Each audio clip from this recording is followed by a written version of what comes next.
السلام علیکم ورحمۃ اللہ وبرکاتہ۔ اللہ تعالیٰ آپ لوگوں کو اپنے حفظ و امان میں رکھے۔ میں ایمان کے 6 ارکان کے تعلق سے باتیں کرتے جا رہا ہوں 4-5 روز سے، اور ایمان کا جو 5واں رکن ہے، کل میں نے اس کے بارے میں آپ کو بتایا تھا۔ یہ جو 6ٹھا رکن ہے جس پر ہم کو ایمان لانا ضروری ہے اور اللہ تعالیٰ کے بتائے ہوئے طریقے کے مطابق جو ہے اس کو تسلیم کرنا ضروری ہے، اس کو کہتے ہیں تقدیر پر ایمان، بلیو ان ڈیسٹنی، ایمان بالقدر۔ آپ جو بھی نام دیں، اس ناموں سے آپ یاد کر کے اس پر ایمان لائیں۔ تو ظاہر ہے بغیر تقدیر کے آپ کا جو ارکان ایمان ہے وہ مکمل ہو نہیں سکتا، اور کوئی بھی ایک رکن چھوٹ جائے جس پر آپ کہیں کہ میں اس پر ایمان نہیں لانے والا ہوں، تو پھر آپ مسلمان ہو ہی نہیں سکتے۔ اس لیے ارکان ایمان پر ایمان لانا بہت ہی زیادہ ضروری ہے، اور اس کا جاننا بھی بہت ضروری ہے۔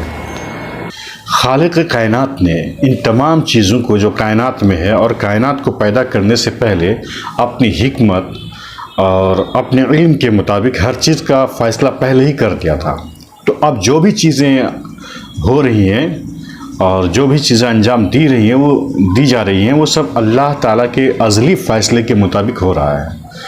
تو تقدیر پر ایمان کہتے ہی اسی چیز کو جو ہونے والا ہے، جو ہو رہا ہے، وہ سب اللہ تعالیٰ کے فیصلے کے مطابق ہو رہا ہے، اور وہ ہوگا قیامت تک، اور جب تک اللہ چاہے گا وہ ہوگا ہی۔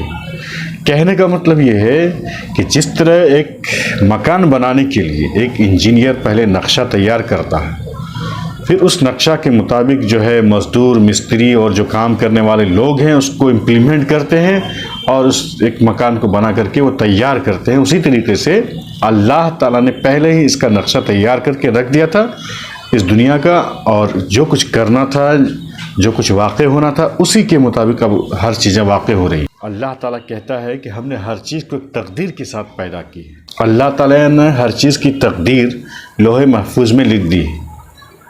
اللہ تعالیٰ نے سب سے پہلے جو چیز پیدا کی ہے وہ قلم ہے۔ قلم سے کہا کہ لکھو، قلم نے کہا کہ کیا لکھو؟ کہا کہ تقدیر لکھو۔ تو قلم نے ہر وہ چیز لکھ دی جو آئندہ تک ہونے والا تھا۔ تقدیر میں یعنی اللہ کی لکھی ہوئی چیز میں ذرا سی بھی تبدیلی نہیں ہو سکتی۔ اور یہ ایمان بالقدر جو ہے، تقدیر پر ایمان، یہ ایمان کا ایک حصہ ہے، ایک اہم جز ہے۔ اس بات کو حضور صلی اللہ علیہ وسلم نے دہرایا اور فرمایا ہے کہ تم میں سے کوئی بھی شخص مکمل مومن نہیں ہو سکتا، مکمل ایمان والا نہیں ہو سکتا جب تک کہ وہ 4 چیزوں پر ایمان نہ لائے۔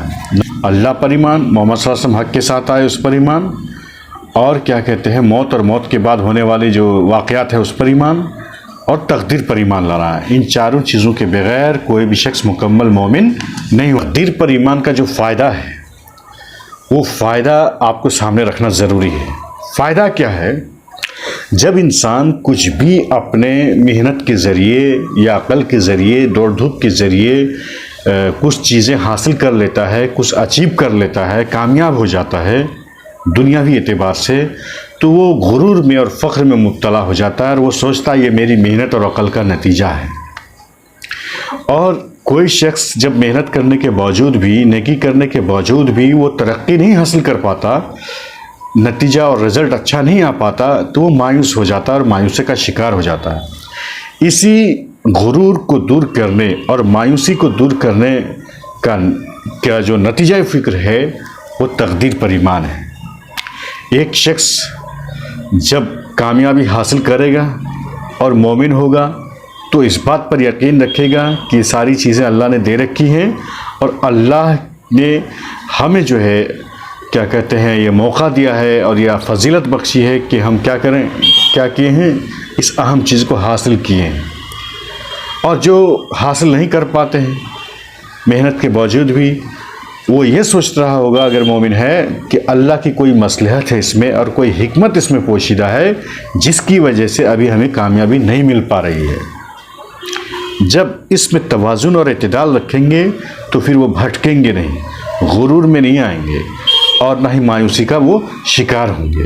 وہ شخص یہ سمجھتا ہے کہ جو مومن ہوتا ہے کہ یہ جو چیز نعمتیں ہم کو حاصل ہوئی ہیں، جو بلیسنگ اللہ نے دی ہے، اس پر فخر کرنا غلط ہے، اور جو مایوس ہوتے ہیں وہ بھی سوچتے ہیں کہ مایوس ہونا بھی غلط ہے اور مایوسی کفر ہے۔ تقدیر پر ایمان آپ کو مایوسی سے بچاتا ہے، آپ کے اندر بلند ہمت پیدا کرتا ہے، آپ کے اندر پامردی پیدا کرتا ہے، آپ کے اندر جو کسی بھی چیز سے مقابلہ کرنے کی صلاحیت پیدا کرتا ہے۔ کیونکہ اگر آپ کمزور ہوتے ہیں کسی معاملے میں تو آپ یہ یقین رکھتے ہیں کہ اللہ تعالیٰ نے یہ تقدیر میں ہمارے لیے لکھا ہے، لیکن اصل رزلٹ تو کب ہے؟ آخرت میں ہے، جس کے بارے میں ہم کہہ چکے ہیں۔ مومن کے لیے تو یہ دنیا قید خانہ ہے، تو یہاں ساری چیز آپ کو حاصل نہیں ہو سکتی۔ غلط فہمیاں تقدیر کے بارے میں بہت زیادہ پائی جاتی ہیں۔ کچھ لوگ کہتے ہیں کہ جب ہر چیز جو ہے لکھا جا چکا ہے تو پھر عمل کرنے کی ضرورت کیا ہے، کوشش کرنے کی ضرورت ہی کیا ہے۔ اللہ کے رسول فرماتے ہیں کہ وہ کام کیے جاؤ، ہر آدمی کے لیے وہی آسان کیا جاتا ہے جو اس کی تقدیر میں لکھا ہوتا ہے۔ اور اللہ کی سنت یہ ہے کہ جو نیکی کے راستے پہ چلتا ہے تو نیکی کا راستہ وہ ہموار کر دیتا ہے، اور جو نافرمانی کا راستہ اختیار کرتے ہیں اللہ اس کو نافرمانی کے راستے اس کے لیے ہموار کر دیتا ہے۔ تو وہ اللہ جو ہے راستے کو ہموار کر دیتا ہے، اس لیے کوشش کرتے رہنا چاہیے ہمیں، اور کوشش کرنے کے بعد اس لیے کہا جاتا ہے نتیجہ کس پر چھوڑ دینا چاہیے؟ اللہ پر چھوڑ دینا چاہیے، وہی نتیجہ تقدیر کا ایک حصہ ہے۔ آپ اس مثال کو آپ ایسے بھی سمجھ سکتے ہیں کہ ایک بچہ پیدا ہوتا ہے، آپ اس پر محنتیں کرتے ہیں، آپ اس کو لقمہ دیتے ہیں، آپ اس کو کھلاتے پلاتے ہیں، آپ اس کی گندگی صاف کرتے ہیں، آپ اس کے لیے جو ہے بہت طرح کے انتظامات کرتے ہیں، بہت محنتیں کرتے ہیں۔ آپ کیوں کرتے ہیں؟ جب ایک بچہ پیدا ہوتا ہے اور جنم لیتا ہے تو اس کے جنم لینے سے لے کر بڑا ہونے تک والدین اس کا پالن پوشن اور تربیت کا بہت زیادہ خیال رکھتے ہیں، اور جب تک کہ وہ بولنے نہیں لگتا اور اپنے سے کوئی کام نہیں کرنے لگتا اس پر بہت ہی زیادہ اٹینشن اور دھیان دیتے ہیں، یہاں تک کہ پھر وہ بڑا ہو کر کے خود کام کرنے لگتا ہے اور چلنے لگتا ہے۔ تو والدین تو یہ سوچتے نہیں شروع ہی سے کہ تقدیر میں لکھی ہوئی ہے پہلے، مطلب وہی جو کہا ہے اللہ نے کہ انسان کے لیے وہی ہے جو اس نے کوشش کی ہے، اور انسان کے لیے وہ جو کوشش کرے گا تو اس کے لیے اللہ تعالیٰ اس کے راستے کو آسان بنا دیتا ہے، اور کیا کرتا ہے؟ ہموار کر دیتا ہے۔ تیسرا سوال یہ ہو سکتا ہے کہ جب اللہ تعالیٰ کی اجازت کے بغیر ایک پتا بھی نہیں ہلتا تو پھر کام کرنے کی کیا ضرورت ہے، عمل کرنے کی کیا ضرورت ہے، یا امپلیمنٹ کرنے کی کسی چیز کی کیا ضرورت ہے؟ جو بھی ہوگا وہ اللہ تعالیٰ کی اجازت کے ساتھ ہوگا۔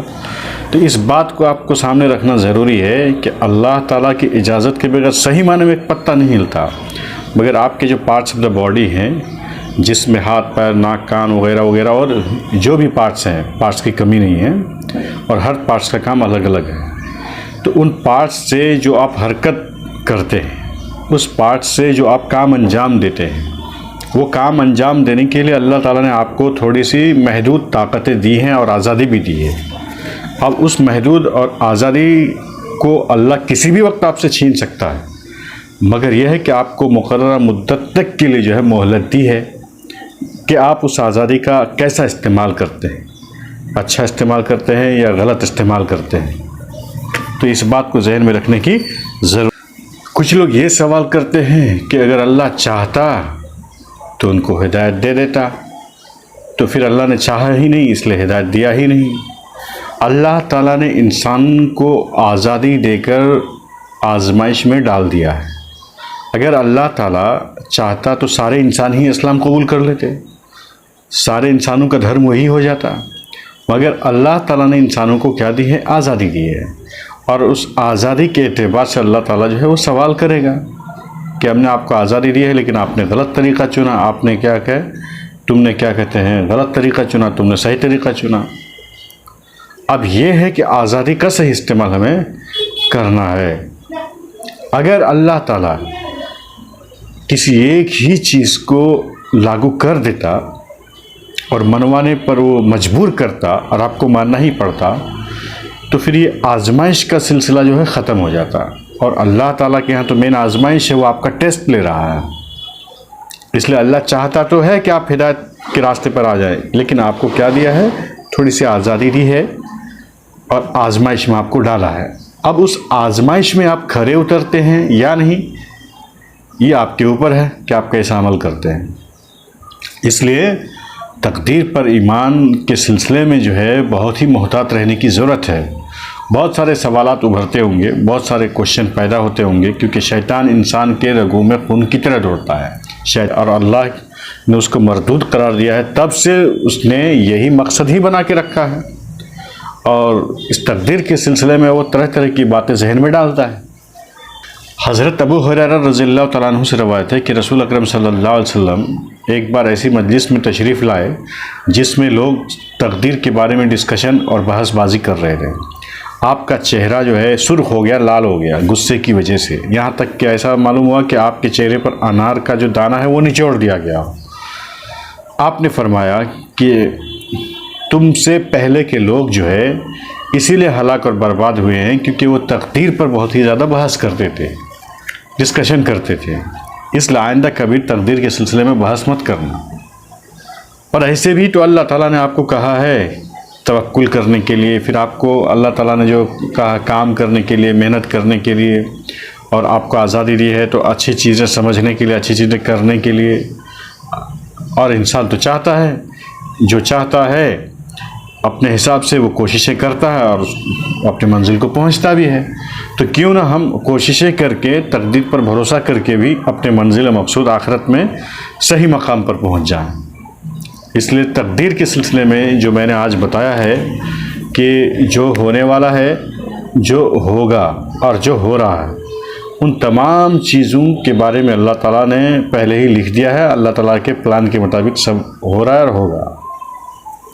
پھر 4 چیزوں پر آپ کو ایک دم ایمان لانا ہے، اس کے بغیر آپ مکمل ہو ہی نہیں سکتے، مکمل مومن ہو ہی نہیں سکتے۔ وہ کون 4 چیز ہے؟ ایک تو اللہ کے ایک ہے، اس پر ایمان لانا ہے، محمد صلی اللہ علیہ وسلم حق کے ساتھ بھیجے گئے اس پر ایمان لانا ہے، موت اور موت کے بعد والی زندگی پر ایمان لانا ہے، اور اس کے بعد تقدیر پر آپ کو ایمان لانا ہے۔ پھر تقدیر کے سلسلے میں جو بھی سوالات کیے جاتے ہیں ان سوالات کو ٹھنڈے دل سے غور کرنا ہے، اور تقدیر پر ایمان لانے سے جو فائدے ہوتے ہیں اس فائدے کو سمجھ کر کے وہ فائدہ بھی حاصل کرنا ہے۔ اور آخری یہ بات ہے کہ تقدیر پر آپ کو بحث بازی نہیں کرنی ہے اور تقدیر پر آپ کو ڈسکشن نہیں کرنا ہے۔ لوگ عام طور پر کہیں بیٹھ جاتے ہیں اور تقدیر کے بارے میں جو بحث کرنے لگتے ہیں، تو اللہ تعالیٰ ہم لوگ کو تقدیر کے بارے میں سمجھنے کی توفیق دے، تقدیر پر صحیح ایمان لانے کی توفیق دے، اور تقدیر کی جو فائدہ ہے اللہ تعالیٰ ہمیں وہ فائدہ دے۔